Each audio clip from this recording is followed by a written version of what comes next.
It's 200 in the morning when my phone buzzes on the nightstand. The sound cuts through the darkness like a knife through silk, dragging me up from a dream I was having about Arthur. In the dream, he was making me coffee just like he used to every Sunday morning, 2 sugs of sugar, a splash of cream, that gentle smile on his face as he'd set the cup beside my book. I open my eyes slowly, still trapped between sleep and waking. The screen illuminates my small bedroom with a cold blue light that makes me squint. My heart jumps when I see the name Julian, my son. A call at this hour can only mean one thing: emergency. My hand fumbles for the phone. The plastic feels warm against my palm as I swipe to answer. I don't even say hello before his voice comes through, agitated, almost breathless, as if he'd just run a marathon. Mom, I need you to listen to me. I'm in serious trouble. I sit up in bed. The mattress creaks a little, that familiar sound that's accompanied me for 15 years, ever since Arthur passed and I moved into this 2-bedroom apartment. I look around my room in the dim light. The cream-colored walls I painted myself 3 summers ago. The dresser inherited from my mother, its brass handles worn smooth by 3 generations of hands. The photo of Arthur in the silver frame next to the electric candle I always keep on. Julian, my voice comes out rough with sleep. What's wrong? Are you hurt? Is Caroline okay? Is Mia? No, listen. He cuts me off. We're fine. We're in Las Vegas. But Mom, your card got declined at the hotel. They're saying we owe $9,000. I need you to send the money right now or they aren't going to let us leave. They're threatening to call the police. I take a deep breath, feel the cold early morning air drifting in through the window I left open a crack. Outside, somewhere in the distance, a dog barks. I hear the hum of a car passing on the wet street. It must have rained while I slept. The smell of damp earth drifts in through the window, mixing with the lavender sachet I keep in my pillowcase. Please, Mom. Julian's voice rises in volume, mixing pleading with demanding. You have to send the money now. This is humiliating. Caroline is here with me. She's crying. The hotel manager practically has us detained at the front desk. This is a 5-star resort. You cannot let us go through this embarrassment.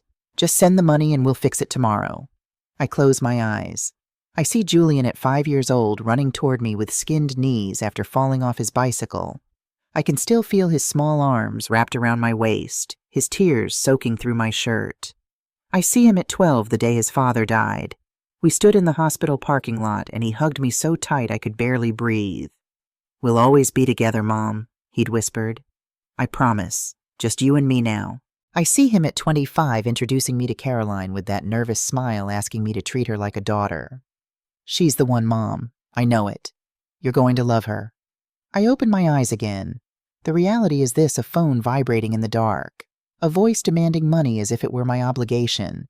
As if I were an ATM without feelings or needs of my own. Mom, for the love of God, say something. Julian's voice cracks. I need that money now. My account is empty because we just paid for the trip and the shows. I thought your card had enough of a limit. You've always had money to help us. You can't abandon me like this. My hand tightens around the phone. The plastic digs into my palm. I think about all the times I've sent money. All the times I've said yes without hesitation. I think about their wedding 15 years ago. Caroline wanted something elegant. Something people would talk about for years. The botanical gardens with 200 guests, an open bar, a 5-course banquet, a live band, fireworks at the end. $15,000 that came out of the account Arthur and I had spent 30 years building. Money we'd saved for our old age, for emergencies, for the life we thought we'd have together. I remember sitting at my kitchen table the day I wrote that check. The pen had trembled a little in my hand.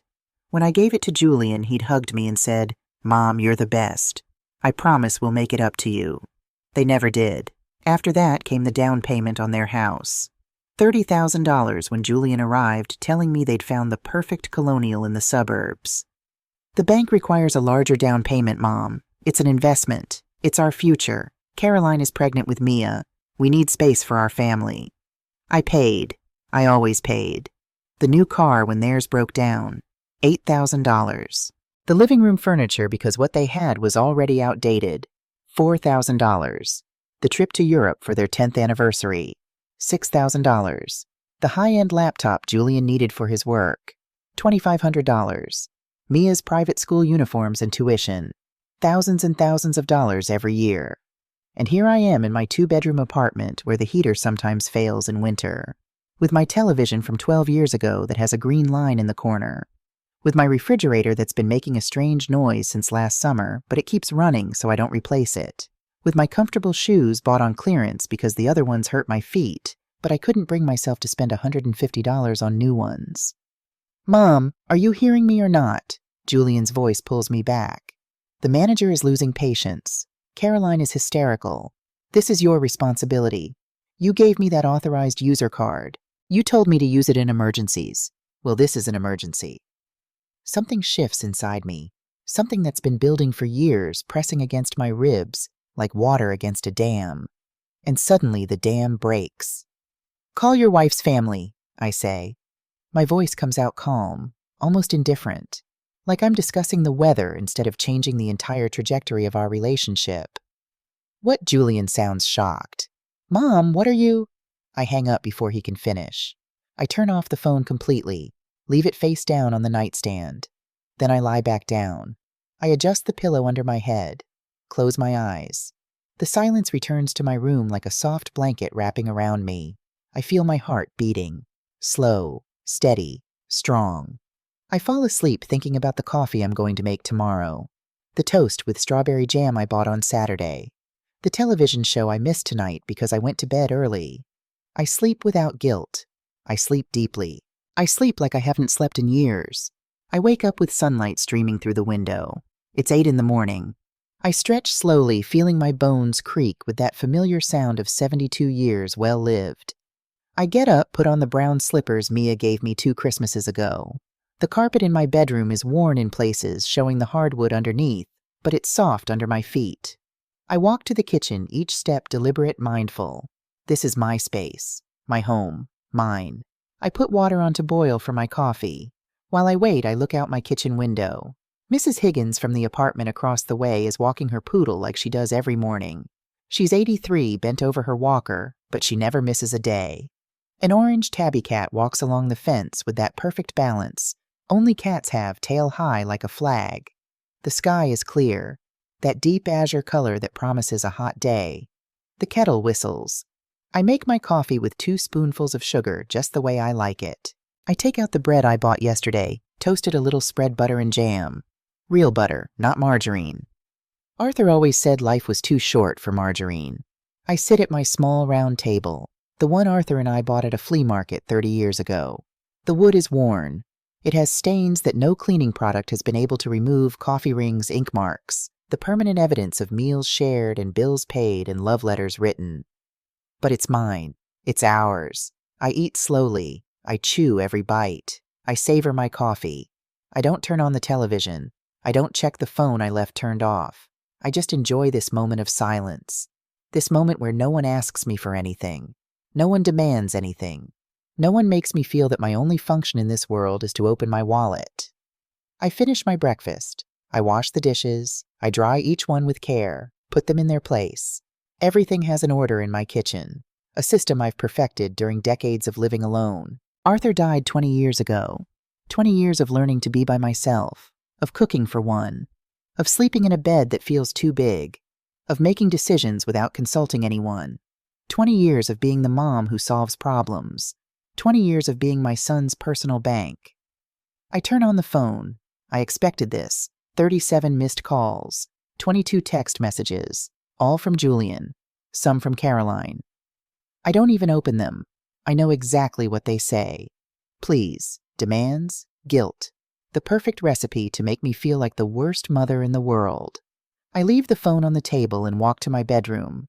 I open the closet, that small space where I keep my clothes organized by color. I take a shoebox from the top shelf. There are no shoes inside. There are papers, documents, memories that hurt. I sit on the bed with the box in my lap. I open the lid slowly as if there were something fragile inside that could break. The first thing I see is the photocopy I made of the check for the wedding. $15,000 paid to the Botanical Gardens, the venue where Julian and Caroline celebrated their love with 200 guests, an open bar, a 5-course banquet, a live band, and fireworks at the end. I wasn't part of the planning. Caroline wanted everything to be perfect, everything to be elegant, for everyone to talk about her wedding for years. And so it was. It was beautiful. It was expensive. It was paid for by me while I wore the same beige suit I'd bought for my cousin's wedding 3 years prior. I pull out another paper. The contract for the house. Julian and Caroline's signatures. And below my name as the co-signer. $30,000 for the down payment that came out of the account Arthur left for me. For my old age. For real emergencies. Julian had promised he'd pay it back in 2 years. It's been 14. I've never seen a single dollar back. I keep looking. Transfer receipts. One from March of last year. $3,000 for roof repairs. One from July. $2,500 for the car. One from October. $1,800 for Mia's university books. One from December. $4,000 for the holiday parties because Caroline wanted to host a memorable dinner. I count mentally. I add up every paper, every receipt, every check. The numbers dance before my eyes. 60,000, 70,000, 80,000. I reach $120,000. $120,000 that I've given to my son in the last 15 years. Money that came out of my pension. From Arthur's savings. From the life insurance I collected when he died. From the overtime hours I worked as a secretary until I retired at 65. $120,000. And I've never received an invitation to dinner at their house more than 3 times in those 15 years. I've never received a birthday gift that wasn't bought at the last minute at a gas station. I've never received a hug that didn't come accompanied by a request for money. I put the papers back in the box. Close it. Put it back on the top shelf of the closet. Close the door carefully. I look at myself in the mirror attached to the inside of the closet door. I see a 72-year-old woman. Short, practical gray hair. Deep wrinkles around the eyes and mouth, laugh lines Arthur used to call them, though I haven't laughed much in recent years. Hands spotted by age with prominent veins. A body that has worked hard, that has given life, that has supported others while forgetting to support itself. I look into my eyes, those dark brown eyes that Julian inherited. I wonder when was the last time I really looked at myself. When was the last time I saw myself as something more than a provider, as something more than a solution to other people's problems? The phone vibrates in the other room. I'm not going to answer. Not yet. I need this moment. I need this silence. I need this clarity I'm feeling for the first time in decades. I leave my bedroom, walk to the living room, sit in my favorite armchair, that olive green one that Caroline hates. "It's so old-fashioned, Eleanor," she'd said the last time she was here. "You really should get something more modern." It is old. I know. The cushions are sunken in the places where I sit the most. The fabric is worn on the arms, but it's comfortable. It's mine. No one else wants it, so no one is going to take it from me. I pick up the remote, turn on the television, put on the news channel. I need to hear something. I need to fill this space with voices that don't know me, that ask nothing of me, that simply exist. The news speaks of politics, of the economy, of an accident on the highway. I listen halfway. My mind is elsewhere. It's in that hotel in Las Vegas where my son and daughter-in-law are having a difficult moment. A moment they created. A moment I am not going to solve. The phone rings again. This time it's a call, not a message. I look at the screen. It isn't Julian. It's an unknown number, a number with a Las Vegas area code. I answer. "Good morning. Am I speaking with Mrs. Eleanor Brooks?" "Yes, this is she." "Mrs. Brooks, this is Officer Miller from the Leyte de Las Vegas Metro Police Department. I'm calling regarding your son, Julian Brooks. He was detained this morning for theft of services. The resort pressed charges after he and his wife attempted to leave the premises without settling a bill of $9,200. Officer Miller has a firm but polite voice. He explains the situation with that professional tone used by people accustomed to delivering bad news. Julian and Caroline are being held at the station. The hotel pushed for formal charges. There's a legal process that must be followed. They can settle the debt, plus an additional fine of $2,000. Or face a court date that could take weeks. "Mrs. Brooks, your son gave us your number as an emergency contact. He says you can resolve this situation. We need you to come to the station or make an immediate wire transfer to cover the costs and fines. It's $11,200 in total." I look out the window. The orange cat is still on the fence now, licking its paw with absolute concentration. Mrs. Higgins has finished walking her dog and is now watering her window box. The world keeps turning. Life goes on. Everything continues regardless of the drama occurring 2,000 miles away. Officer Miller, I say slowly, I appreciate the call. My son is a 40-year-old adult. He made the decision to go to that hotel. He made the decision to spend money he didn't have. Those are his decisions and his consequences. I am not going to pay. There's a silence on the other end of the line. I can hear voices in the background, the squawk of a police radio, someone laughing. The officer clears his throat uncomfortably. Ma'am, I understand your position, but you must understand that your son could spend several days in custody. The legal process here can be complicated. If you could reconsider, I will not reconsider. Julian has a wife. Caroline has family. They can solve their problem. I have already solved too many. I hang up before the officer can say anything else. My hands don't shake. My heart beats calmly. I feel something strange in my chest. Something I haven't felt in years. It takes me a moment to identify it. It's relief. It's freedom.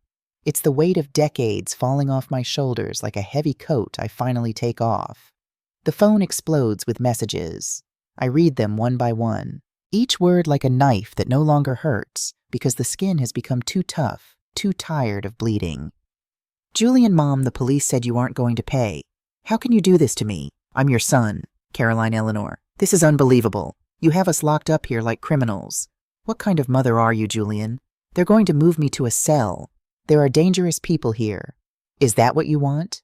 For your son to be in danger? Caroline, my mother would never do something like this to me.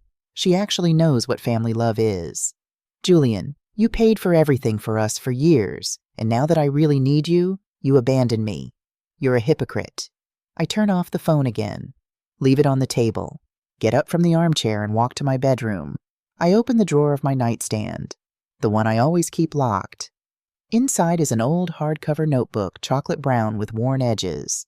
It's my journal. I started writing in it when Arthur died, when I needed to talk to someone and there was no one. I sit on the bed with the notebook in my hands. Turn the pages slowly. Read entries from years ago. I read about the day Julian asked me for money for the wedding. I'd written, I want to say no. I want to tell him we can't afford it. But when I see the hope in his eyes, I can't disappoint him. Arthur would have given him the world. So I will too. I read about the time I arrived at their house with a cake for Julian's birthday, and Caroline didn't let me in because they were too busy. I'd written, I stood on the porch for 5 minutes with that cake in my hands. I could hear them laughing inside. They weren't too busy. They just didn't want me there. I read about the Christmas I spent alone because they went to Caroline's parents' house in Connecticut and I wasn't invited. I'd written, it's okay. They deserve to have Christmas with her family too. I'll just heat up a TV dinner and watch old movies. Arthur loved old movies. I read about every forgotten birthday, every ignored call, every broken promise. There's an entry from 3 years ago that stops me. The handwriting is shaky, written after midnight when I couldn't sleep. Today, Julian turned 37. I sent him $1,000 for his gift. He called me for 2 minutes. He just said, thanks, Mom. I have to go. Caroline is waiting for me. He hung up. He didn't ask how I am. He didn't ask if I need anything. He didn't ask anything. Sometimes I wonder if I'm his mother or his bank. Sometimes I wonder if he loves me or only loves my money. I close the notebook, put it back in the drawer, lock it. I sit on the bed staring at the wall. There's a water stain in the upper corner that I've been ignoring because fixing it costs money. Money I've used to fix other people's problems while my own roof falls apart. I get up, walk to the living room, take my purse, take out my wallet. Inside is the credit card, the one that has Julian as an authorized user. The card he's used for years for his purchases, his trips, his whims. The card that was just declined in Las Vegas because I lowered the limit 2 months ago, tired of seeing charges he never consulted me about. I pick up the landline in my living room, dial the bank number printed on the back of the card. An automated voice gives me options. I press numbers until I hear a human voice. Good afternoon. This is Sandra from customer service. How can I help you? Good afternoon, Sandra. My name is Eleanor Brooks. I need to cancel an authorized user card associated with my account. Of course, Mrs. Brooks. Can you provide the number of the card you wish to cancel? I give her the number. I hear the clicking of a computer on the other side. Perfect. I see here that this card is in the name of Julian Brooks. Are you sure you wish to cancel it? Completely sure. Understood. The card will be canceled within the next 2 hours. Is there anything else I can help you with? I hesitate for just a moment.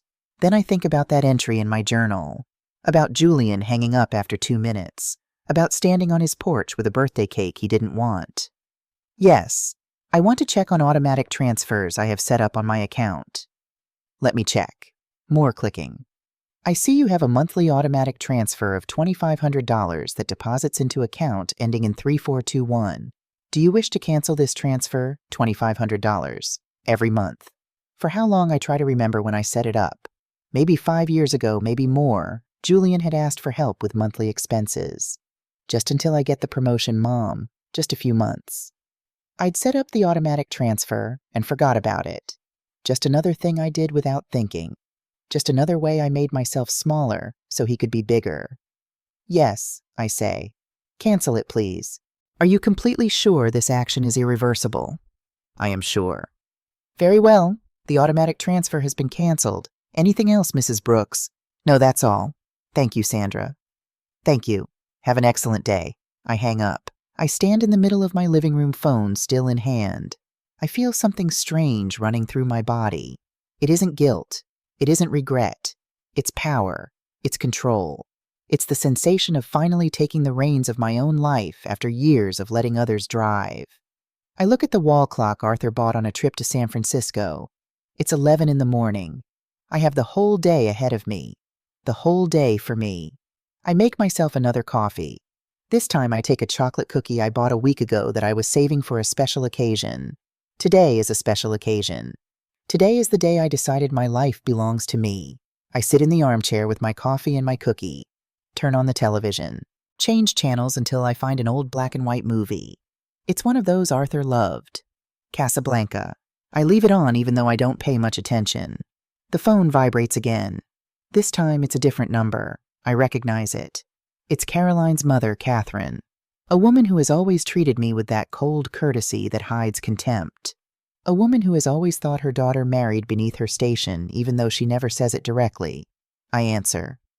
Eleanor, it's Catherine. Her voice is clipped efficient.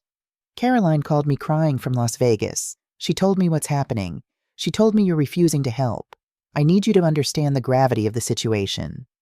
Good morning, Catherine. Eleanor, this isn't a social call. My daughter and your son are in a police station. They need $11,000 immediately. I understand the situation perfectly. Then you'll understand that you need to send that money right now.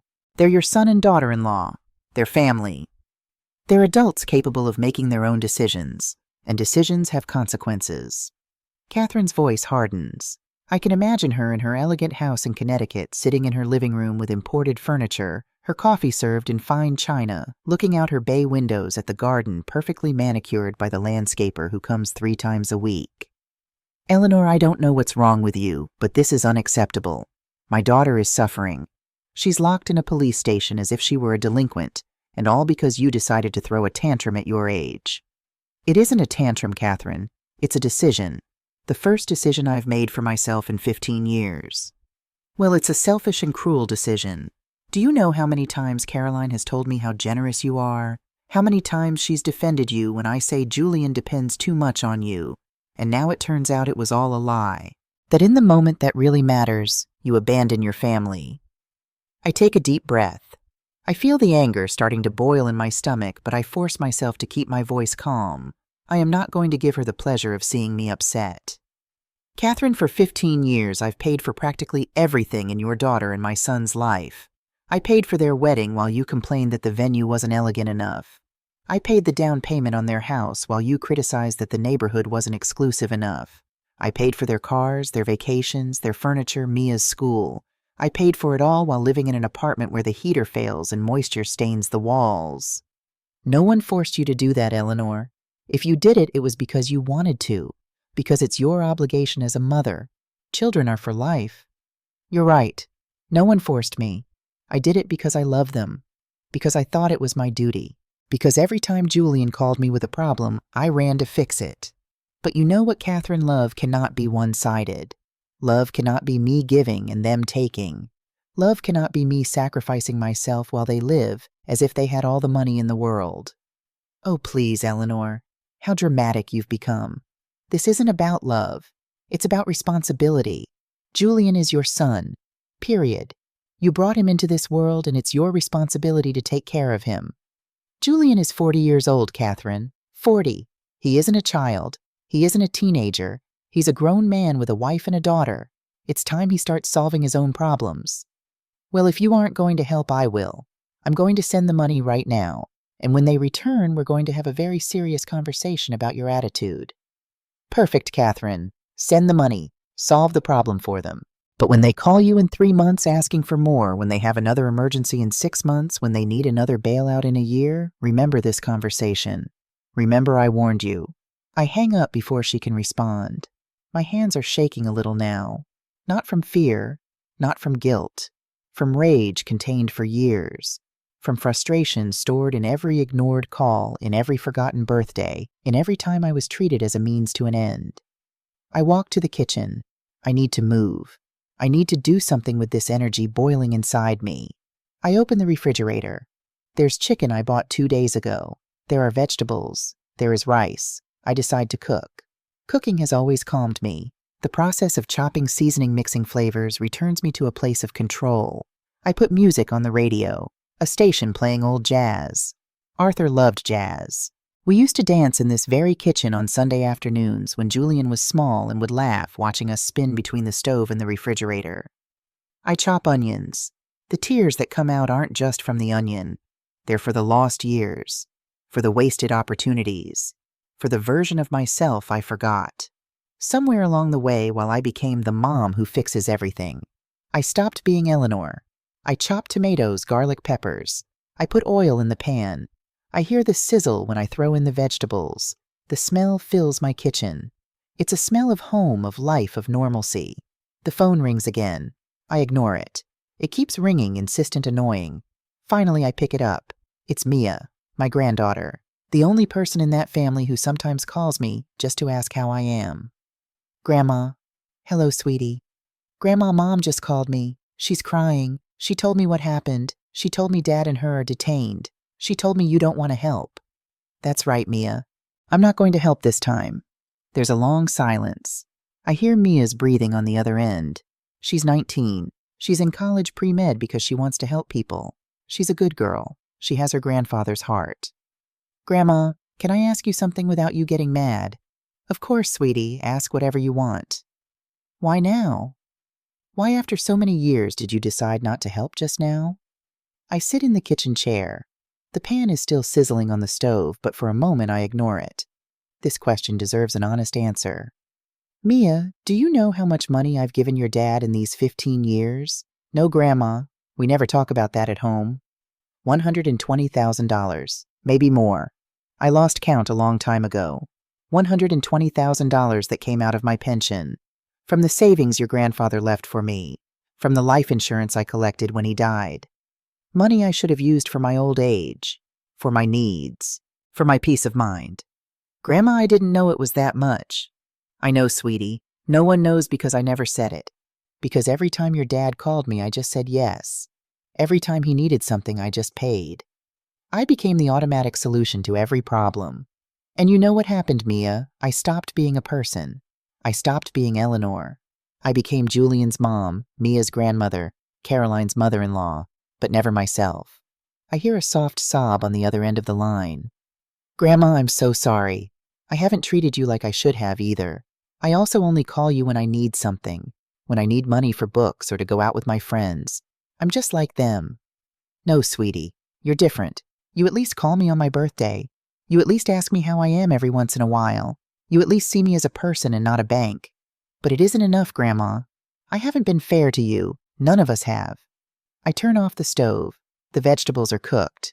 The aroma fills the kitchen, but I'm no longer hungry.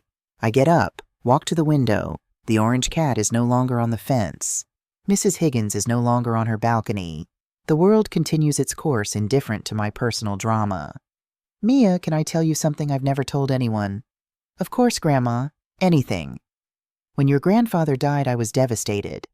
Not just because I loved him, but because I realized I no longer had a purpose. Your parents were married. You were small, but they took care of you. I was alone in this apartment wondering what I was still here for. And then your dad started asking for help. First a little, then more and more. And I clung to that because it gave me a purpose. It made me feel necessary. It made me feel useful. Grandma. But being necessary is not the same as being loved, Mia. Being useful is not the same as being valued. It took me 20 years to understand that. It took a call at 2 in the morning demanding $9,000 to finally see it clearly. Your dad doesn't love me. He needs me. And there's a huge difference between those two things. Grandma, I do love you. I swear. I know, sweetie, and I love you. But I need you to understand something. What I'm doing isn't to punish your dad. It isn't to make him suffer. It's to save myself. It's to recover what's left of my life before it's too late. What are you going to do, Grandma? I'm going to live Mia. I'm going to live for me. I'm going to use my money on myself. I'm going to do the things I always wanted to do but put off because there was always someone else who needed that money. I'm going to travel. I'm going to buy new clothes. I'm going to fix up my apartment. I'm going to go to the theater. I'm going to eat in restaurants. I'm going to live. That sounds fair, Grandma. I think you deserve it. Thank you, sweetie. That means a lot to me. Grandma, one last thing. Grandma Catherine already sent the money. Dad and Mom are going to get out today. They're coming back tomorrow and they're going to be furious with you. I know, Mia. I'm prepared. Do you need me to come see you? Do you want me to be there when they arrive? No, sweetie. This is something I have to face alone. But thank you for asking. Thank you for caring. I love you, Grandma. I love you too, my girl. Take care. I hang up, stay standing by the window with the phone in my hand. The sun is already high. It's hot. It's a beautiful day. A perfect day to start over. I spend the rest of the day in a strange calm. I finish cooking my meal. I serve myself a generous plate. I eat slowly at my table, savoring every bite as if it were the first time I tasted real food. I don't turn on the television. I don't check the phone. I just eat in silence, listening to the sounds of my building. The woman upstairs dragging furniture. The children next door playing and laughing. The daily life that has always been there, but that I never stopped to listen to. After eating, I wash the dishes. I dry each one with care. I put them away. I clean the stove until it shines. I sweep the kitchen floor. I do all these mundane tasks with an almost ceremonial attention, as if every action were an act of reclamation. This is my space. This is my life. These are my decisions. When I finish in the kitchen, I walk to my bedroom. I open the closet again. This time I don't take out the box of receipts. I pull out the old suitcase that's in the back. The suitcase Arthur and I used for our trips. It's covered in dust. It has stickers from places we visited together. San Francisco, the Grand Canyon, Cape Cod. Modest but happy trips. Trips we stopped taking when Julian was born because all our money went to diapers and milk and school and clothes. I put the suitcase on the bed. Open it. It smells stale like stalled time. Inside is a scarf Arthur gave me on our last trip together. I take it out, hold it against my chest. The smell is gone, but the memory is there. The memory of his hands putting it around my neck. The memory of his smile when he told me that color looked beautiful on me. I put the scarf away again. Close the suitcase. Leave it on the bed. Tomorrow I'm going to start planning. I'm going to decide where I want to go. I'm going to use my money on myself. I'm going to make the dreams come true that I kept in a drawer while I paid for the dreams of others. The phone vibrates. It's a message from Julian. He's out. He's free. Thanks to Catherine. Thanks to someone else solving his problem. The message says, Mom, we're out. We had a horrible time because of you. I hope you're happy. We arrive in the city tomorrow, and you're going to have to give a lot of explanations. I cannot believe you did this to us. I don't respond. I block the number. I know he'll find other ways to contact me. But for now, I need this silence. I need this space without his demands, without his complaints, without his voice telling me I'm a bad mother. I block Caroline's number too, and Catherine's. I leave only Mia's. She's the only one who deserves direct access to me right now. I sit on the bed, look around my room, the walls that need paint, the bedside lamp that flickers sometimes, the worn rug next to the bed. Everything needs renovation. Everything needs attention. Just like me. I take my laptop. It's old. I bought it 5 years ago on sale. It's slow, but it works. I turn it on. Wait for it to load. Open the browser. I type in the search bar Senior Travel Groups USA. Dozens of results appear. Tours to Charleston. Tours to Savannah. Tours to Santa Fe. Tours to the national parks. Beautiful places I always wanted to see, but that always stayed on the someday list. Someday when I have time. Someday when I have money. Someday that never came because there was always an emergency of Julian's to attend to. I click on one of the tours. Santa Fe, New Mexico. 10 days. Includes hotel meals, transportation guide visits to ancient pueblos, traditional cooking classes, tours of art markets. It costs $3,200. It's expensive. It's a lot of money. It's more than I've spent on myself in the last 5 years combined. I click reserve. I fill out the form with my information. Name, age, email, phone. I get to the payment part. I stop. My finger is on the mouse. I just need to click. I just need to confirm the purchase. But something stops me. A little voice in my head. The same voice that has stopped me for years. The voice that says, what if Julian needs that money? What if there's a real emergency? What if you regret it? I close my eyes. Breathe deep. I hear another voice. A voice I'd forgotten. Arthur's voice. The voice that told me every birthday, Eleanor, you have to do something for yourself. You have to treat yourself. Life is short, my love. Don't wait until it's too late. I open my eyes. I click Confirm Purchase. I enter my credit card details. The one that no longer has Julian as an authorized user. The one that is only mine now. I click Pay. Processing. Processing. Processing. Purchase confirmed. I get an email. Booking confirmation. Santa Fe, New Mexico. 10 days. Departure in 3 weeks. Single room. All inclusive. My name on the ticket. Only my name, no one else. I feel something hot rolling down my cheeks. They're tears, but not of sadness. They're tears of liberation, of joy, of terror, of excitement. They're tears of a woman who has just done something only for herself for the first time in decades. I wipe my tears. I smile. I can't stop smiling. I'm going to Santa Fe.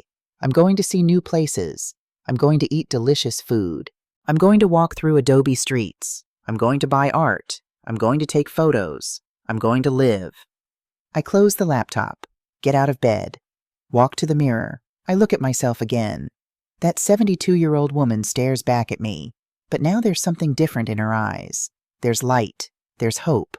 There's determination. I speak to myself out loud. Eleanor, this is just the beginning.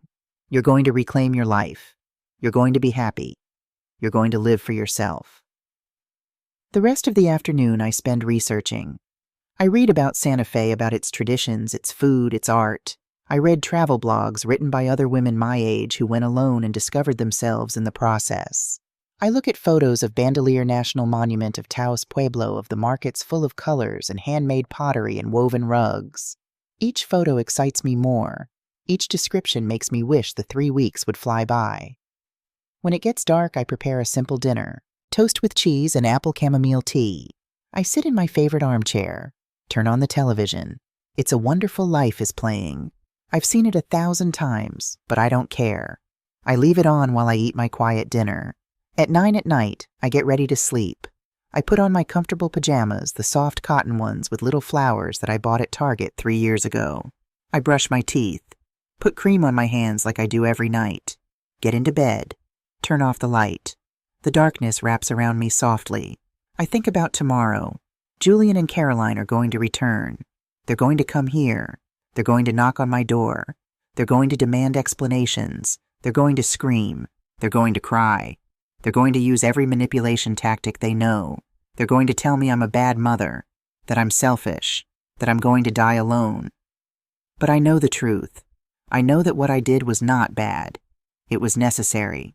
It was urgent. It was the only way to save myself before disappearing completely into the needs of others. I fall asleep with that certainty. I fall asleep in peace. I wake up with the sun entering through the window. It's Saturday. It's 7 in the morning. I get up rested. I didn't have nightmares. I didn't wake up at midnight with anxiety. I slept deeply like a person without emotional debts. I make coffee toast. I sit at my table. I eat while looking out the window. The orange cat is back on the fence. Mrs. Higgins waters her plants. Everything is normal. Everything is as it should be. At 10 in the morning, there's a knock on the door. Loud pounding. Insistent. Annoying. I know who it is. I walk to the door slowly. There's no rush. I breathe deep. I prepare myself. I open it. Julian and Caroline are standing in front of me. Julian has a face red with fury. His jaw is clenched so tight I can see the muscles working.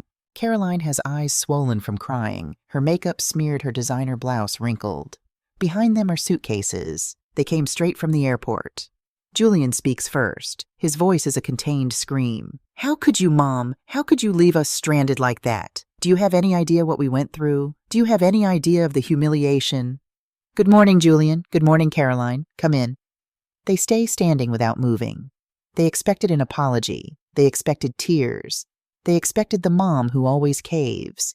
They didn't expect this calm. "Are you going to let us in or what?" Caroline says with a cutting voice. I step aside. They enter, pushing the suitcases. They stand in the middle of my living room looking at me as if I were a stranger. And perhaps I am. Perhaps the Eleanor they knew no longer exists. "Sit down," I tell them. "We need to talk." "We don't want to sit," Julian says. "We want an explanation. We want to know what the hell happened to you. Why did you decide to ruin our vacation? Why did you decide to make us look like criminals?" I sit in my armchair. I look at them. I really see them for the first time in a long while. Julian with his expensive clothes, that Ralph Lauren polo shirt, those designer jeans, those Nike shoes that I know cost more than $200. His watch catches the light. A Tag Heuer, probably $2,500 at least.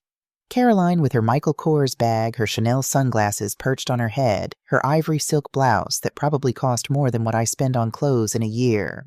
I see them, and I see two people who have never had to worry about money, who have never had to choose between paying the electric bill or buying medicine, who have never had to wear the same clothes for years because they cannot afford new ones. Julian walks from one side of my living room to the other like a caged animal. His steps are heavy, furious. Caroline sits on the edge of the sofa with her arms crossed, looking at me with that expression of superiority she's always had, as if I were the maid who committed an unforgivable error. "I'm going to ask you one more time, Mom," Julian says, stopping in front of me. "Why didn't you send the money? Why did you leave us locked up there like criminals? What kind of mother does that?" I adjust myself in my armchair. I cross my hands on my lap. I look them in the eye without blinking. My voice comes out calm, firm, without a tremor. The kind of mother who is tired, the kind of mother who finally realized she's spent 15 years being used, the kind of mother who decided her life matters too. "Used," Caroline repeats with a bitter laugh. "How dramatic, Eleanor. No one has used you. You've helped your family because that's how it's done, because that's what mothers do." Mothers also deserve respect, Caroline. They also deserve consideration. They also deserve to be treated like people and not cash dispensing machines. "Oh, please," she says, rolling her eyes. "You've always had more than enough. You've always been able to help us. Why now, all of a sudden, do you turn into this selfish person?" I get up from the armchair, walk to my bedroom. They stay in the living room, not knowing what to do. I return with the shoebox, the box containing all the receipts, all the checks, all the evidence of 15 years of giving without receiving. I put the box on the coffee table, open it, take out the papers one by one, lay them on the table, forming a mosaic of sacrifice. "Do you see this?" I say, my voice steady. "This is the check for your wedding, $15,000. This is the receipt for the down payment on your house, $30,000.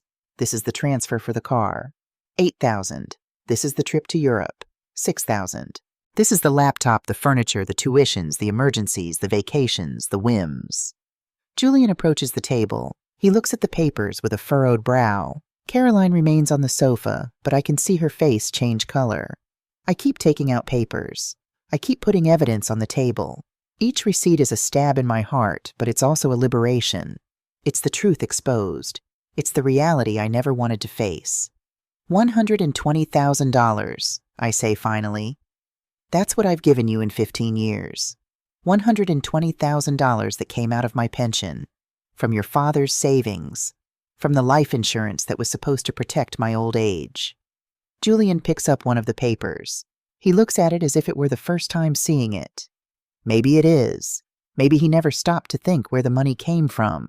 Maybe for him it was always something infinite, something that simply existed without consequence. "Mom, he starts to say, but I interrupt him. "Do you know how many times you've invited me to dinner at your house in these 15 years, Julian? 3 times. 3 times in 15 years. Do you know how many times you've called me just to ask how I am without asking for anything? I can count them on one hand. Do you know when was the last time I received a birthday gift that wasn't bought in a rush at a gas station? I don't remember because it's been too many years."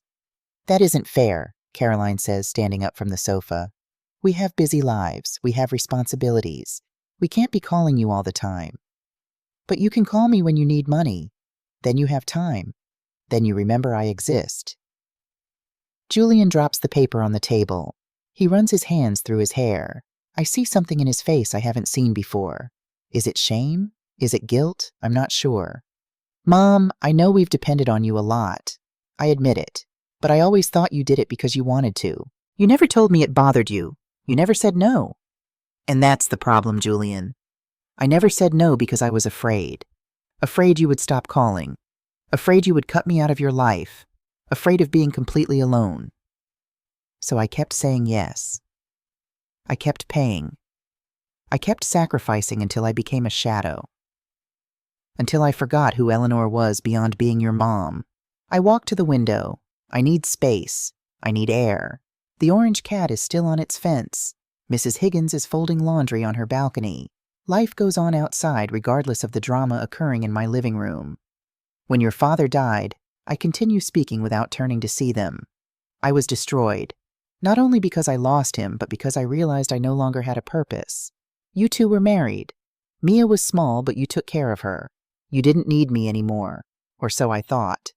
But then you started asking for help, and I clung to that. It gave me a reason to go on. It made me feel useful. It made me feel necessary. I turn to face them again. The tears finally start to fall, but I don't wipe them away. Let them see. Let them see the pain I've carried in silence for years. But necessary is not the same as loved. Useful is not the same as valued. It took me 20 years to understand the difference. It took a call at 2 a.m. demanding $9,000 to finally wake up. Caroline sits down again. Her expression of superiority has vanished. Now she just looks uncomfortable. She looks elsewhere at the wall at any place that isn't my face. Julian sits too. He sinks into the sofa with slumped shoulders. He seems smaller, suddenly more human, more vulnerable. "I didn't know you felt that way, Mom," he says in a low voice. "I never imagined. Because you never asked. Because you never stopped to think how all this affected me. Because for you I was always the strong mom who could handle everything, who always had money, who always had a solution." I sit in my armchair again. Tiredness hits me suddenly. It isn't physical tiredness. It's emotional tiredness. It's years of endurance falling off my shoulders all at the same time. 3 days ago, I canceled your authorized card, Julian. I canceled the monthly transfer of $2,500 I sent you. I blocked your access to my account. And yesterday, I booked a trip to Santa Fe. A 10-day trip. A trip that cost $3,200. A trip I'm going to take alone. For me. Without feeling guilty. The silence that follows is dense heavy. I can hear the wall clock ticking the seconds. I can hear the traffic on the street. I can hear my own breathing. "You can't do that," Caroline says finally. "That transfer, we depend on that money. We have expenses. We have the mortgage. You have jobs. You have salaries. You have the ability to live within your means. What you don't have is a right to my money. Not anymore." "But Mom," Julian says, "what are we going to do? We can't pay everything without your help. You're going to have to learn. You're going to have to adjust. You're going to have to do what millions of people do every day, live on what you earn." "This is ridiculous," Caroline says, standing up again. "Eleanor, you are his mother. It's your responsibility. My responsibility was to raise him, feed him, educate him, love him. I did all that. Julian is 40 years old, Caroline. 40. My responsibility ended a long time ago. What I've been doing is too much. It's unsustainable. It's self-destructive. I stand up too. I face them. My voice rises in volume for the first time in this conversation. And another thing, don't ever speak to me as if I were your employee again. Don't ever treat me as if my only value were financial. If you want to have a relationship with me, it's going to be a real relationship, with respect, with reciprocity, with true love, or there's going to be no relationship. Julian stands up. He walks toward me. For a moment, I think he's going to hug me, but he stops halfway, as if there were an invisible wall between us. Mom, what if we need you? What if there's a real emergency? Then you're going to have to solve it like adults. You're going to have to use your savings. You're going to have to get a loan. You're going to have to make sacrifices like I've done for years. Caroline grabs her bag, walks to the door. She turns before leaving. You're going to regret this, Eleanor. You're going to end up alone. You're going to realize you need your family more than your family needs you. Her words are designed to hurt me, to make me doubt, to make me feel guilty. And they do hurt, but not as much as it hurt waking up every morning feeling empty. Not as much as it hurt watching my bank account dwindle while my purpose evaporated. Maybe you're right, Caroline. Maybe I'll end up alone. But I prefer to be alone and at peace than accompanied and miserable. I prefer to be alone with dignity than surrounded by people who only see me as a resource. Caroline leaves, slamming the door. Julian stays standing in the middle of my living room. We look at each other in silence. I see tears in his eyes. They're the first tears I've seen from him since he was a child. I'm sorry, Mom, he says with a broken voice. I'm sorry I didn't realize. I'm sorry I used you. I'm sorry I didn't value you. I'm sorry too, Julian. I'm sorry I didn't set boundaries sooner. I'm sorry I allowed this to go so far. I'm sorry I wasn't more honest with you about how I felt. He comes closer. This time he does hug me. It's a clumsy hug, uncomfortable, filled with years of emotional distance. But it's something. It's a beginning. Or maybe it's an end. I'm not sure yet. He pulls away, wipes his tears with the back of his hand. I need time to process this, Mom. I need to think. I don't know what I need. Take all the time you need, Julian. I'm not going anywhere. Well, I'm going to Santa Fe in 3 weeks, but after that I'll be here, waiting to see if we can build something real, something honest, something not based on money. He nods, walks to the door, stops with his hand on the knob. Mom, I do love you. I mean it. Not just because of your money. I love you for real. I love you too, Julian. I've always loved you. That's why it's so important that this changes. Because love cannot be unilateral. Love requires balance. He nods again. Leaves. I hear his steps going down the stairs. I hear him walking away. I stay standing in the middle of my living room, surrounded by papers, surrounded by evidence, surrounded by my past. I close the door, lean against it, let the tears flow freely now. I cry for the lost years. I cry for the damaged relationship. I cry for the woman I was and no longer want to be. I cry for the woman I will be and haven't met yet.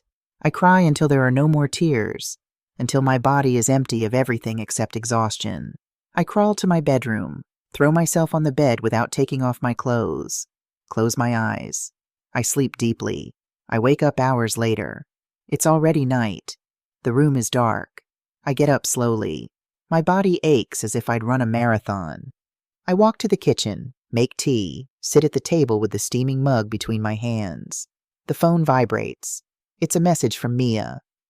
Dad called me. He told me what happened. I'm proud of you. I know it was hard, but you did the right thing. I love you. I smile for the first time all day. I reply, thank you, sweetie. Your support means everything to me. I love you too. I drink my tea slowly. Look out the window into the night. The city lights shine in the distance. I hear the constant murmur of traffic. Life continues. The world keeps turning. And I am still here. Stronger, clearer, more myself. The following days pass in a kind of fog. Julian doesn't call. Caroline doesn't call. It's the longest silence we've had in 15 years. At first it scares me. It makes me doubt. Did I do the right thing? Was I too harsh? Did I lose them forever? But then I remember the box of receipts. I remember the $120,000. I remember the sleepless nights worrying about how I was going to pay my own rent after sending them money. I remember the loneliness of birthdays spent alone. And the guilt fades. One week after the confrontation, I'm at the grocery store buying vegetables when I see an older woman. She must be near 80. She's alone, choosing tomatoes with care, putting them in her canvas bag. She has completely white hair pulled back in a bun. She wears thick glasses. Her clothes are simple but clean, well cared for. I watch her while she pays for her groceries. She smiles at the cashier. They exchange a few words. She laughs. It's a genuine laugh. Free. She walks away slowly but with dignity, with purpose. I think I want to be like her. I want to reach 80 years old, laughing at the grocery store, feeling complete, feeling at peace. I don't want to reach 80 years old resentful, empty, broken from having given everything without keeping anything for myself. I finish my shopping, return to my apartment, put everything away with care, make my lunch, eat calmly, wash the dishes. Everything is routine, everything is normal, but there's something different. There's lightness, there's room to breathe. In the afternoon, I sit with my laptop. I review the itinerary for the Santa Fe trip. I read about every place we're going to visit. Bandelier, the ancient cliff dwellings in the canyon. Taos Pueblo, the multi-story adobe buildings that have stood for 1,000 years. The Georgia O'Keeffe Museum. The art markets. The traditional cooking classes where we'll learn to make red chile sauce and blue corn tortillas. Each description excites me more. I make a list of things I need for the trip. Comfortable clothes for walking. Good shoes. A new backpack because the one I have is frayed. A sun hat. Sunscreen. A camera because the one on my phone isn't very good. I look at the list.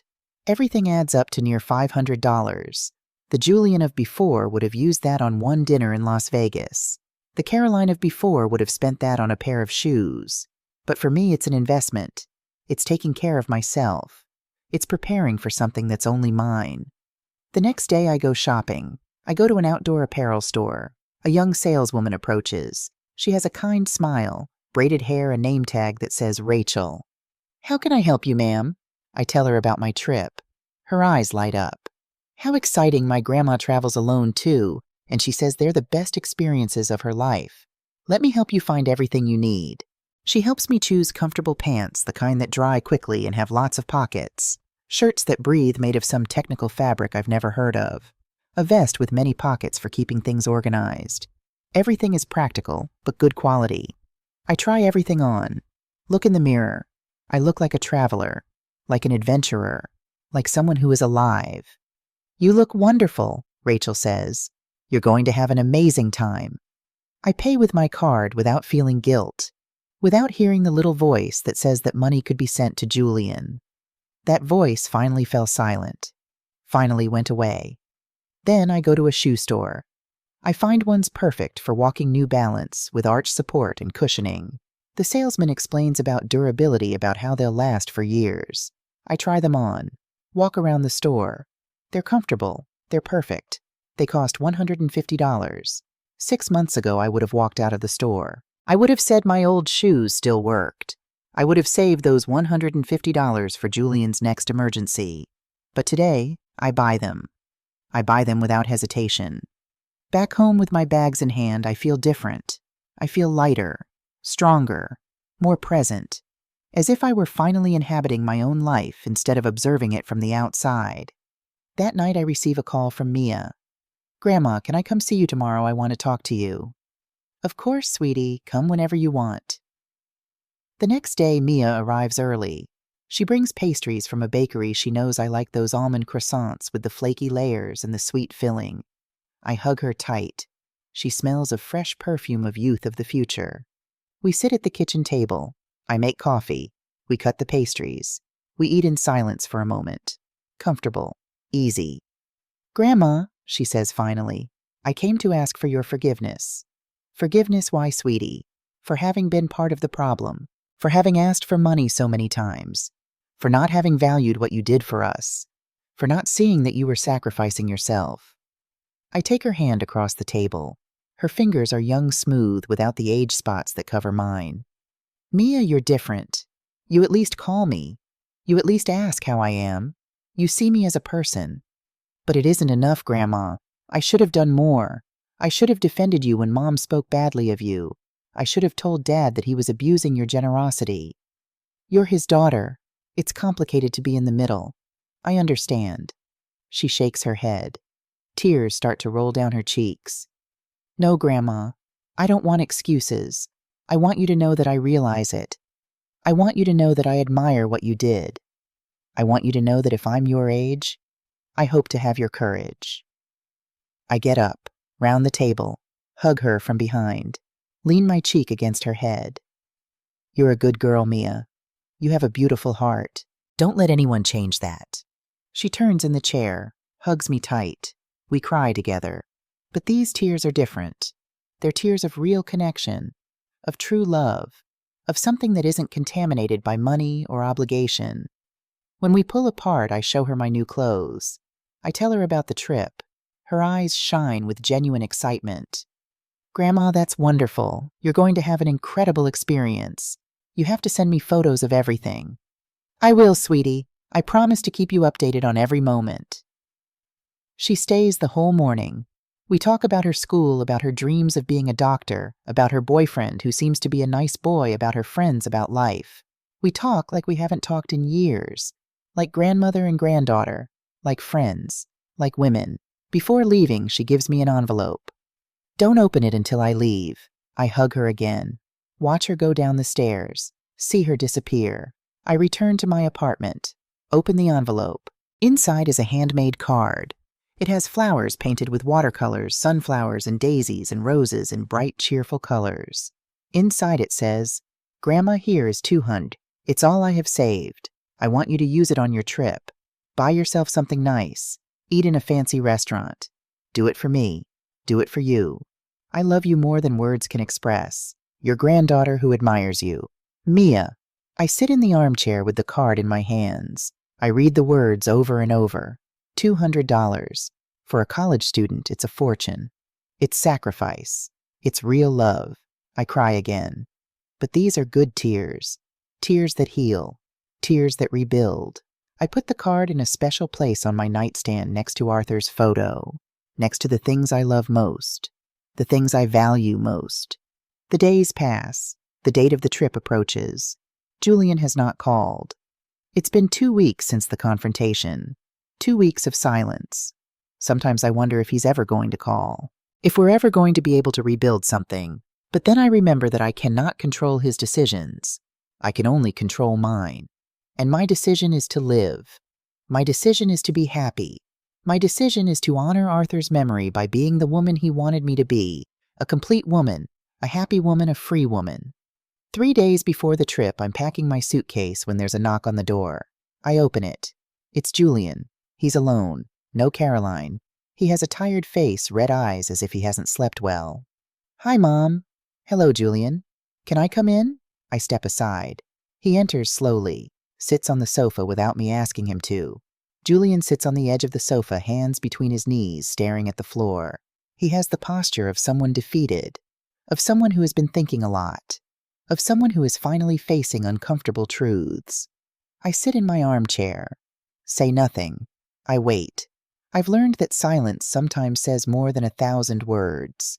I've learned that sometimes the best thing is to let the other person find their way to the conversation. After what seems like an eternity, Julian looks up. His eyes meet mine. I see something there I hadn't seen in years. Vulnerability, honesty, maybe even shame. I've been thinking a lot, Mom. These 2 weeks have been the hardest of my life. Caroline is furious. She says you ruined our lives. She says you're selfish and cruel. But I can't stop thinking about everything you said, about all those papers you put on the table, about the $120,000. He pauses, runs his hands over his face. When he speaks again, his voice cracks. I had never added it up, Mom. I never stopped to think how much we'd asked you for over the years. For me, it was always just another help, just another favor. I never thought about the total. I never thought about what it was costing you. I bite my tongue. I want to interrupt. I want to say I know that's why I did what I did. But I hold back. I let him continue. This is important. This is necessary. I talked to my boss a week ago. I asked him for a raise. He told me it isn't possible right now. So I went home and sat down with Caroline. I told her we had to make a budget, that we had to see exactly how much we earn and how much we spend. She didn't want to. She said it wasn't necessary. that you were going to come to your senses, that everything would go back to normal. He makes another pause, this one longer. I see how he struggles with the words, how he looks for a way to say something that clearly hurts. But I insisted, Mom. We made the budget. And you know what? We discovered that without your monthly transfer, without your constant help, we're in the red. That we've been living way beyond our means for years. That the only reason we haven't gone under is because you've been sustaining our life with your money. He gets up from the sofa, walks to the window, stays standing there looking out, hands in his pockets. I felt like a failure, Mom. Like a 40-year-old man who can't support his family without his mother's help. Like a child who never grew up. Like someone who's been using the person who loves him most. I get up too, walk toward him, stand by his side in front of the window. The orange cat is on the fence again. Always there, constant, reliable. You aren't a failure, Julian. You're someone who made mistakes. You're someone who got used to having a safety net that was too comfortable. You're someone who needs to learn to live within his means, but you're not a failure. He turns toward me. Tears run freely down his face now. He doesn't try to hide them. He doesn't try to wipe them away. Mom, I need to tell you something. Something I should have told you a long time ago. Forgive me. Forgive me for using you. Forgive me for not valuing you. Forgive me for treating you like a bank instead of my mother. Forgive me for all the forgotten birthdays. For all the ignored calls. For all the times I only showed up when I needed something. I hug him tight, like when he was a boy, like when he fell off his bike, like when he cried for his father. I hug him and feel his body shake with sobs. I forgive you, Julian. I forgive you because I love you, because you're my son, because I know you can change, because I know deep down you have your father's heart. We stay there hugging for a long time. I don't know how many minutes pass. It doesn't matter. This moment is important. This moment is healing. This moment is the beginning of something new. When we finally separate, Julian wipes his face with his shirt sleeve, breathes deep, looks at me with red but clear eyes. Mom, I want you to know something. I talked to Caroline last night. I told her things have to change, that we're going to sell the new car and buy a used one, that we're going to cancel the gym memberships we never use, that we're going to cook at home instead of eating out 5 times a week, that we're going to live on what we earn. And what did she say? She wasn't happy. She said you're brainwashing me, that I'm choosing you over her. But I told her it isn't about choosing. It's about doing the right thing. It's about being responsible adults. I sit in my armchair again. Julian sits on the sofa. There's less tension now. There's more openness. There's possibility. Julian, I want you to understand something. What I did wasn't to punish you. It was to save myself. I reached a point where if I kept giving without receiving, if I kept sacrificing without limit, I was going to disappear completely. I was going to become nothing. No one. I understand, Mom. I understand now. And I want you to know I'm going to work on this. I'm going to work on being a better son. Not just financially, but in everything. I want to invite you to dinner. I want to call you just to know how you are. I want you to know my family for real. Not just when we need something. I would like that very much. I see your suitcase there. Is your trip soon? In 3 days, 10 days in Santa Fe. He smiles. It's the first genuine smile I've seen in years. Can I ask you something, Mom? Are you excited? I'm terrified. I haven't traveled alone in years. I haven't done something just for me in years. But yes, I'm excited. I'm ready to live a little. You deserve it, Mom. You deserve that, and much more. He pauses, looks at me with an expression I can't quite read. Nervous, hopeful. Mom, one more thing. Can I take you to the airport? The question surprises me, catches me off guard. I feel tears forming in my eyes. I would love that, Julian. I would love that very much. The next 2 days I spend finishing preparing everything for the trip. I go to the bank to take out some cash. I go to the pharmacy to buy medicine just in case ibuprofen antacids Band-Aids. I go to the supermarket to fill my refrigerator with food I can eat when I return. I do everything calmly, carefully, enjoying every step of the process. The night before the trip, I can almost not sleep. It isn't bad anxiety. It's anticipation. It's excitement. It's the sensation of standing on the threshold of something new, something important, something transformative. I get up early, shower calmly, letting the hot water wash away the last remnants of doubt. I dress in my new travel clothes, the comfortable pants with all the pockets, the technical shirt that Rachel said would keep me cool, the vest. I look in the mirror. I look different. I look younger. I look alive. The doorbell rings at 9 in the morning. It's Julian. He comes alone. He's dressed casually, jeans and a polo shirt, but he looks more rested than the last time I saw him. "Ready, Mom?" "Ready." He carries my suitcase to his car. The sedan he mentioned, a 3-year-old Honda Accord, sensible and reliable. Not the luxury SUV they had before. He drives to the airport while I look out the window. The city passes by. The streets I know by heart. The familiar buildings. Everything looks different today. Everything looks full of possibility. At the airport, Julian insists on accompanying me as far as he can. He helps me with check-in. The clerk is a young man with a kind smile who wishes me a wonderful trip. Julian helps me with my bag. We walk together toward the security zone. "This is where I say goodbye, Mom," he says when we reach the line. "Thank you for bringing me Julian. It means a lot to me." He hugs me tight, really tight. Not the uncomfortable obligatory hug from before. This is real. "Mom, enjoy every moment. Take lots of photos. Eat everything you want. Buy everything you like. Just please live." "I will, my love. I promise you. And Mom, one more thing." He pulls away slightly, looks into my eyes. "When you get back, I want you to come to dinner at the house. A real dinner. I'm going to cook. We're going to sit all together. We're going to talk. We're going to be a real family." "I would love that, Julian." He kisses my forehead, the way he used to when he was young and I was the one comforting him. "I love you, Mom." "I love you too, my son." He leaves. I watch him walk away through the airport crowd. He turns once to wave goodbye. I wave back, watch him disappear. I go through security, arrive at my gate, sit to wait. I take out my phone. I have a message from Mia. "Have a good trip, Grandma. You're my hero. I love you to the moon and back." I have a message from Julian. "Thank you, Mom, for everything. But above all, thank you for teaching me that it's never too late to change." I smile, put the phone away, look around the airport. I see families. I see couples. I see solo travelers like me. Everyone going somewhere. Everyone looking for something. Everyone living. They call my flight. I get in line, board the plane, find my window seat. I buckle my seat belt, close my eyes as the plane starts to move. I think of Arthur. I think of how proud he would be of me. I think of how he would be smiling, telling me it was about time. "Eleanor, it was about time you lived for yourself." The plane takes off. I feel my stomach drop with that familiar sensation. I open my eyes, look out the window. The city becomes small beneath me. Houses look like toys. Cars look like ants. Everything becomes insignificant from this height. The clouds wrap around us. Everything becomes white. Then we break through the cloud layer and the infinitely blue sky appears.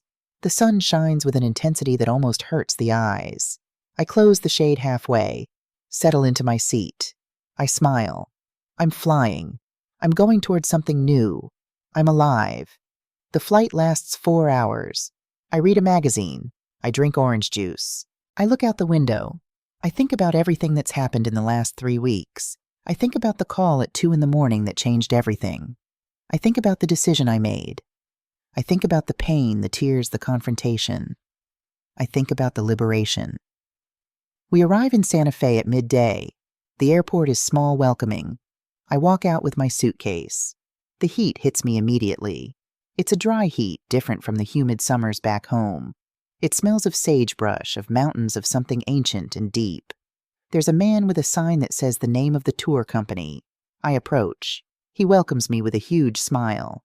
"Mrs. Brooks, welcome to Santa Fe. I'm Adrian, your guide for the next 10 days. There are 6 other people waiting, all seniors, all traveling alone, all with that same expression of excitement mixed with nervousness. We get into a van. Adrian introduces himself properly as we drive toward the hotel. He's about 50 with a kind face and a calm voice. He tells us about Santa Fe as we drive. He talks about the Pueblo history, how people have lived in this valley for over 1,000 years. about the food, red and green chile, that people take very seriously, about the traditions kept alive through generations.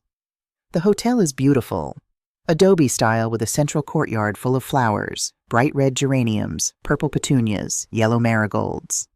My room is small but perfect. It has a comfortable bed with a colorful woven bedspread, a clean bathroom with fluffy white towels, a window looking out onto the courtyard. I unpack my suitcase calmly, hang my clothes, arrange my shoes, mark my territory. That afternoon we have the first group meeting. We sit in the hotel courtyard under a portal, the covered walkway with massive wooden beams overhead. Adrian explains the itinerary for the next 10 days. Each day sounds better than the last. Ruins, canyons, markets, cooking classes, art workshops. The other travelers introduce themselves. There's a woman named Stella.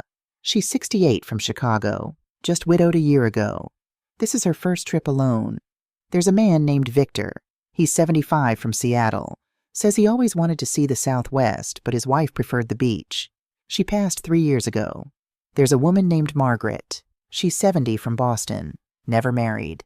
Dedicated her life to caring for her elderly parents. Both died last year. Now she's discovering who she is without them. Each story is different, but they all have something in common. We're all here looking for something. We're all here trying to live. When my turn comes, I introduce myself. I'm Eleanor. I'm 72 years old. I'm from back east. I'm a widow. I have a son and a granddaughter. And I'm here because I decided my life belongs to me. I say no more. I don't need to say more. Everyone nods as if they understood perfectly, as if everyone had their own version of my story. That night we dined together at a restaurant on the plaza, the historic square in the center of town surrounded by adobe buildings and portal-covered walkways.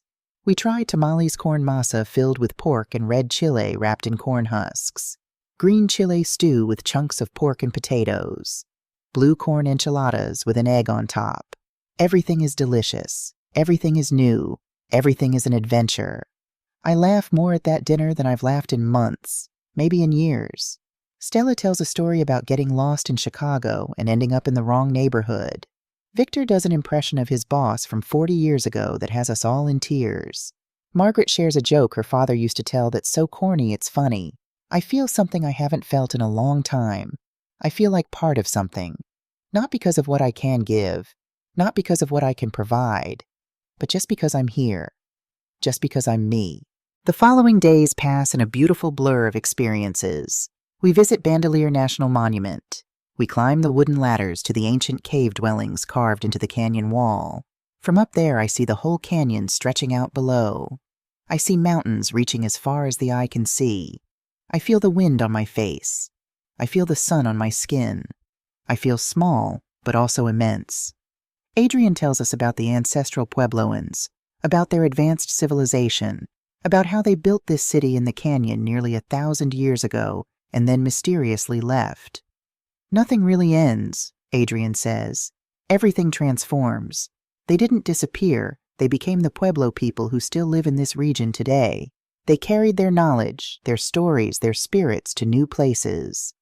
I like that idea, of circular time, of transformation rather than ending. I'm transforming too. I'm returning to myself. We visit Taos Pueblo. The adobe structures are more impressive than I imagined. Multi-story buildings made of mud and straw, brown and massive, frozen in time against the impossibly blue sky. Some families have lived in the same rooms for 20 generations. We see the Rio Grande Gorge. A steel bridge spans the chasm, and when I look down, the river looks like a ribbon far below. The vertigo is terrifying and thrilling at the same time. Victor holds my arm. Don't look down if it scares you. But I do look down. I laugh like a child, feeling the fear and the excitement mixing together. We visit artisan workshops. We watch a woman make pottery, polishing the black clay with a smooth stone until it shines like glass. We see how they weave rugs on traditional looms, the patterns passed down through generations. I buy gifts. For Mia, a small silver necklace with a turquoise stone. For Julian, a handmade mug from a local potter. For myself, a carved wooden owl painted with impossible colors, turquoise, pink, yellow. The artisan tells me the owl represents wisdom. It represents seeing in the dark. I hold it carefully. This owl is mine. This owl is me. We take a traditional cooking class. We learn to make red chile sauce from scratch. It has so many ingredients: dried chiles, garlic, cumin, oregano. Each one must be roasted, ground, mixed at the exact moment. The cook, a grandmother named Maria, tells us the sauce is like life. Complicated, requires patience, but the result is worth every second of effort. I think about my life, about the patience I've had, about the effort, and now finally about the result being worth it. We spend the evenings on the plaza. We sit on benches under the trees. We watch families walking. We watch children running. We watch couples in love. We watch life in all its splendor. One night, Margaret tells me her full story. How she dedicated 40 years to caring for her parents.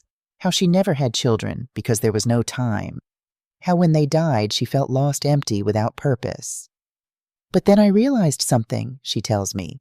I realized I was still alive. I still had time. I could still do things.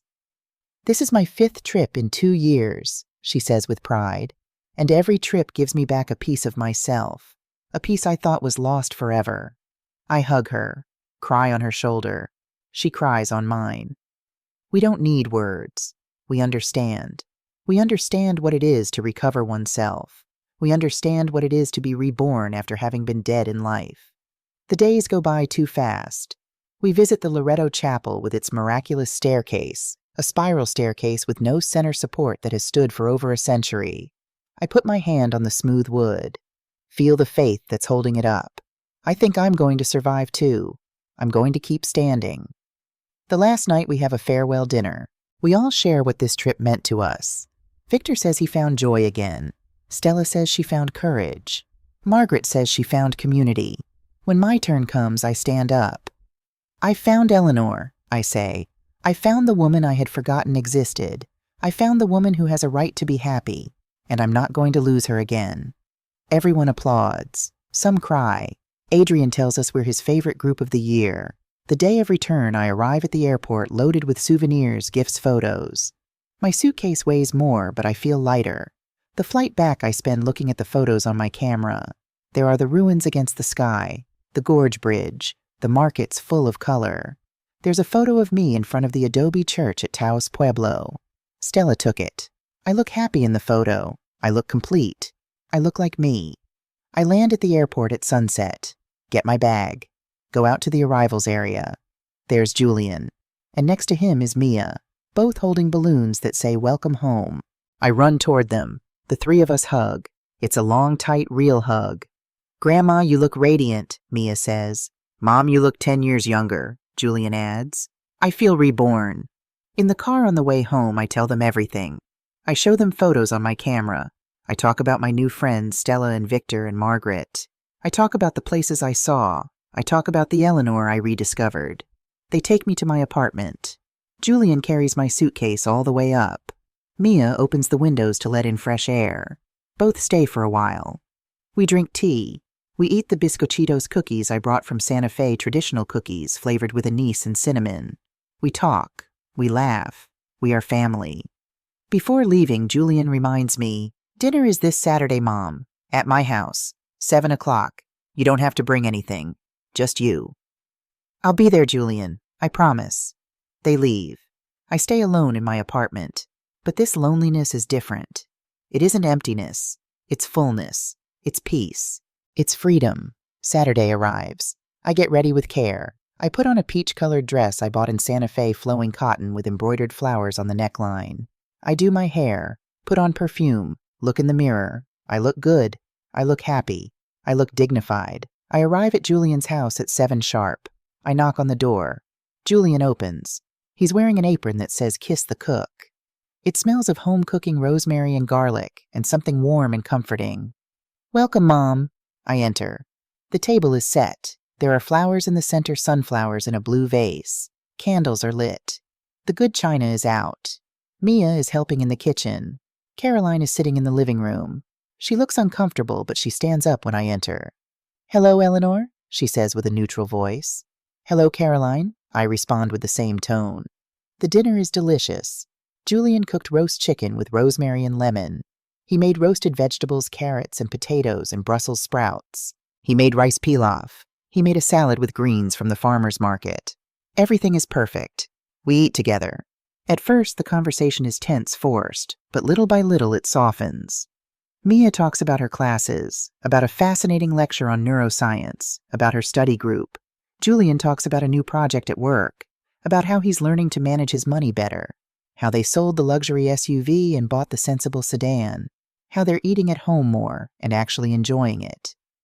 I made lasagna from scratch last week, he says with pride. It took 3 hours, but it was amazing. Even Caroline talks a little. She says she started looking for a job, that she's been at home too long, that she needs something of her own. She doesn't look at me when she says this, but she says it, and it's something. After dinner, we stay in the living room. I drink tea. They drink coffee. I show them the printed photos from Santa Fe. I tell them stories behind every image. The cliff dwellings where I climbed ladders. The cooking class where I learned to make red chili sauce. The plaza where we sat every evening watching the sunset. And this is my friend Margaret, I say, showing them a photo. She's 70 and traveling alone for the first time. She's been to Portugal, Ireland, Scotland, and now New Mexico. She says she's making up for lost time. That's beautiful, Grandma, Mia says. I want to be like that when I'm older. You can be like that now, I tell her. You don't have to wait until you're 70 to start living for yourself. When I leave, Julian walks me to the car. Thanks for coming, Mom. I know it wasn't easy. It wasn't easy, Julian, but it was important, and I'm willing to keep trying if you are too. I am, Mom. I promise you. We're going to be a better family. I hug him one last time. Drive home with a full heart. It isn't perfect. There's still pain. There's still work to do. But there's hope. There's possibility. There's real love trying to bloom. That night before sleeping, I write in my journal. I write about the trip. I write about the dinner. I write about everything I've learned. And at the end, I write this. Today, I don't need permission to live.